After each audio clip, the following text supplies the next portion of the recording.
A paz do Senhor, meus irmãos, a leitura diária de terça-feira, 4 de julho de 2023, tem como título: O pecado de Adão passou a toda a raça humana.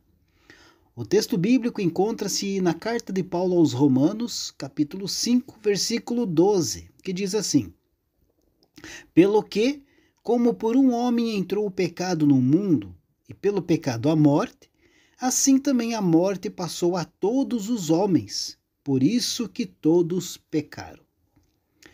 Queridos, algumas pessoas se perguntam por que são culpadas do pecado original se foi Adão quem pecou. O capítulo 5 da Epístola aos Romanos também responde essa pergunta, esclarecendo que Adão era o cabeça da raça humana, isto é, ele representava toda a humanidade diante de Deus. Diferentemente dos anjos, que foram criados já com um número imutável, toda a humanidade derivou de um único homem, do primeiro casal. Assim, quando Adão pecou, ele também precipitou todos os seus descendentes ao pecado. A partir daí, todos os homens já nascem com a sua natureza depravada e inclinada ao mal. Ou seja, em todas as áreas e aspectos, tanto fisicamente quanto espiritualmente, ao homem é impossível de sozinho fazer o bem em relação a Deus, ou mesmo prover algo que o justifique diante do Senhor. Muitas pessoas tiveram dificuldade em entender esse conceito ao longo da história da igreja, e por isso surgiram aí várias doutrinas heréticas, que basicamente negam o pecado original e a depravação total da natureza humana. O exemplo mais conhecido é o pelagianismo, que nega que haja qualquer relação entre a atual situação de pecado do homem com o pecado de Adão, defendendo que, no máximo, Adão foi um mau exemplo que induz os seus descendentes a pecar. Os socinianos também defendem basicamente aí o mesmo conceito. Do pelagianismo surgiu o semipelagianismo, que defende que a humanidade herdou a natureza incapaz de Adão, mas sem que ela seja responsável por isso, ou seja, não é imputada a culpa ao homem por causa do pecado original.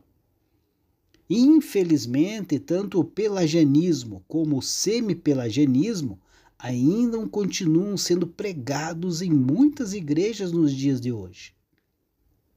Contudo, queridos, sem dúvida nenhuma, a Bíblia afirma explicitamente o estado completamente depravado do homem. Logo após a queda, por natureza, o homem não é mais capaz de amar e praticar aquilo que agrada a Deus. Ele é completamente impotente com relação à sua própria salvação e possui uma inclinação irresistível ao mal. Isto é, ele não consegue deixar de pecar. Ao contrário, ele é escravo do pecado.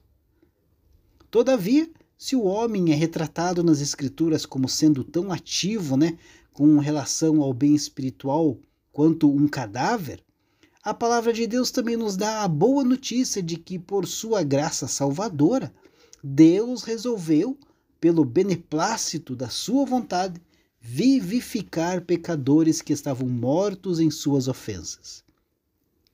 Isso se deu através de um plano maravilhoso, concebido aí desde a eternidade, onde no momento oportuno, Cristo, o Filho de Deus, tornou-se homem, habitou entre nós e entregou sua própria vida, provendo a reconciliação do seu povo com Deus.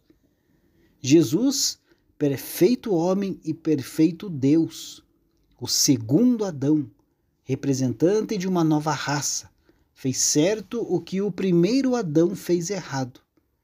Se pelo primeiro Adão reina a morte, pelo segundo Adão reina a vida.